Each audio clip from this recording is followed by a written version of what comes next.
বর্তমান বাংলাদেশের পরিস্থিতিতে অনেক ধরনের অভ্যন্তরীণ এবং বহির্গত ষড়যন্ত্র হচ্ছে।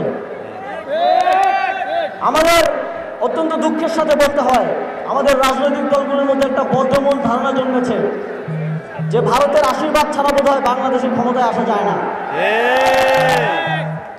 ফলে তারা যে ধরনের বক্তব্য দিচ্ছে তাই দেশের স্বাধীনতাকামী সার্বভৌমত্বের পক্ষের জনগণের জন্য অত্যন্ত কলঙ্কজনক এবং দুঃখজনক। আপনারা যদি মনে করেন ভারতের আশীর্বাদ ছাড়া এদেশে ক্ষমতায় আসা যায় না, তাহলে বলতে হয় শেখ হাসিনার থেকে বেশি কারোর প্রতি ভারতের বেশি আশীর্বাদ ছিল না। সেই শেখ হাসিনার কি পরিণতি বাংলাদেশের জনগণ করেছে তা খুব স্পষ্টভাবে আপনারা দেখতে পাচ্ছেন।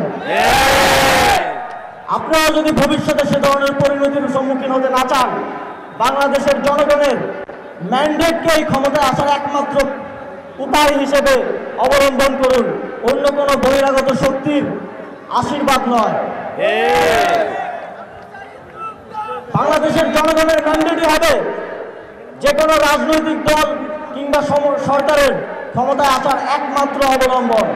পতিত স্বৈরাচারের সময়ে নানা কারণে কুমিল্লাকে বিভিন্নভাবে বঞ্চিত করা হতো। কুমিল্লার একটি প্রশাসনিক বিভাগ, কুমিল্লা সহ আশেপাশের জেলাগুলোর জনগণের দীর্ঘদিনের আকাঙ্ক্ষা। চট্টগ্রাম বিভাগে গিয়ে বিভাগীয় কার্যক্রম পরিচালনায় অনেক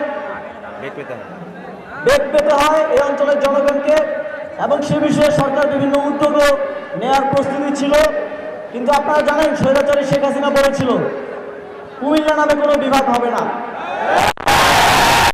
কিন্তু আমরা স্পষ্টভাবে বলতে চাই